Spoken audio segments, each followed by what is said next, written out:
के रूप में जो बेटी दी है, उस बेटी पर मेहनत करना सीखो, उस बेटी को प्यार देना सीखो, उस बेटी को बेटे के बराबर दर्जा और सम्मान देकर, विश्वास देकर उसके कंधे पर हाथ रखना सीखो।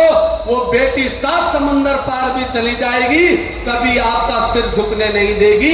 कर्नल साहब के संदेश की सार्थकता है। आज इस मेले में हम इस सार्थकता को अपने जीवन में आत्मसात करते हुए कर्नल साहब के सपने को पूरा करने के लिए एक अच्छी शिक्षा की ओर बढ़ने का संकल्प लेंगे। इतना मेरा आपसे निवेदन। दूसरी बात मैंने करने के लिए खड़ा हुआ था, मैंने कहा था एक बात समाज की और एक सरकार की करूंगा, क्योंकि समाज का बेटा होने के नाते मैंने आपके सामने बात रखी और सरकार का प्रतिनिधि होने के नाते भी मैं निवेदन करना चाहता हूं। बंधुओं, मैं अभी मालाशेरी से आ रहा हूं। कल मालाशेरी की धरती पर, जहां पर भगवान देव नारायण, विष्णु के छठे अवतार भगवान देव नारायण जी ने पहाड़ों को चीर कर कमल के फूल में अवतार लिया था।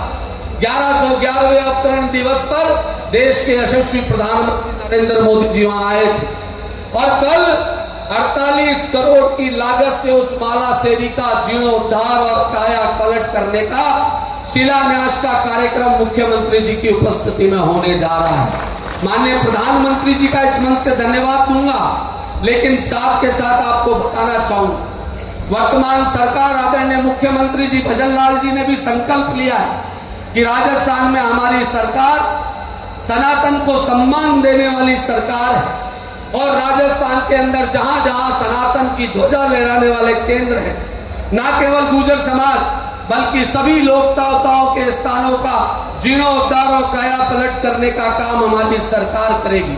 मुझे बताते हुए खुशी है कि पिछले दिनों आसीन जो हमारी सबसे बड़ी पीठ है, जहां पर सवाई भोज का स्थान है, उस आसीन के लिए हमारी सरकार ने पिछले बजट में 56 करोड़ रुपए देने का काम किया और उसी कड़ी में भगवान देव नारायण जी की जो निर्वाण स्थली देवमाली है, उस देवमाली के लिए भी 2.5 करोड़ रुपए का बजट का प्रावधान कर आने वाले बजट में 40 करोड़ की 4 लेन की घोषणा करने का काम हमारी सरकार करने वाली है। मैं इस मंच से जोधपुरिया ट्रस्ट के पदाधिकारी और सभी सम्मानित नेताओं से निवेदन करना चाहता हूं और बहुत विश्वास के साथ कहना चाहूंगा कि आने वाले समय में इस जोधपुरिया धाम के लिए भी सरकार कुछ ना कुछ करने की योजना बना रही है और वो दृश्य आने वाले दिनों में आपको देखने का मिलेगा।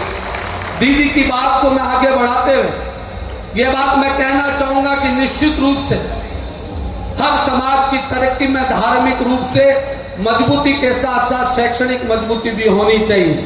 मुझे लगता है निवाई में देवनारायण योजना से छात्रावास तो है, लेकिन दीदी की भावना के अनुरूप इस क्षेत्र के अंदर कोई देवनारायण योजना का 28 करोड़ की लागत का एक बड़ा आवासीय विद्यालय भी खुलना चाहिए ताकि यहाँ की बहन बेटियों को अच्छी शिक्षा मिल सके। मैं घोषणा करने का अधिकारी तो नहीं, क्योंकि उन बातों की गहराई में नहीं जाना चाहता।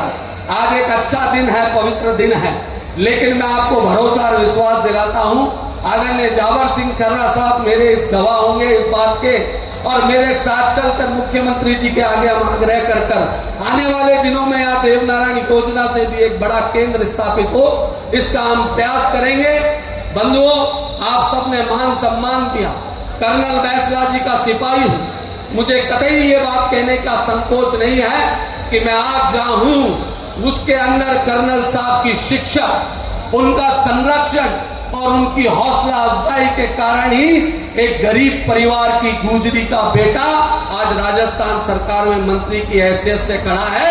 वो जज्बा, वो काम करने की हिम्मत, वो आगे बढ़ने की ललक अगर मेरे जीवन में किसी ने दी तो स्वर्गीय कर्नल किरोड़ी सिंह जी बैसला साहब ने दी है। ऐसा रत्न, ऐसा भगवान देव नारायण का रूप हमारे स्कूल में आया है। उनकी लाज को, उनकी बात को, उनके सपनों को पूरा करने के लिए हम सब लोग संकल्प ले और हर गली में, हर गांव में उनकी राम प्यारी बने। इतना ही निवेदन करके मेरी बात को समाप्त करूंगा। धन्यवाद। जय हिंद। राम राम सा। बोलो देव नारायण भगवान की जय। बहुत बहुत धन्यवाद सम्मानीय ओम प्रकाश जी बराना जी।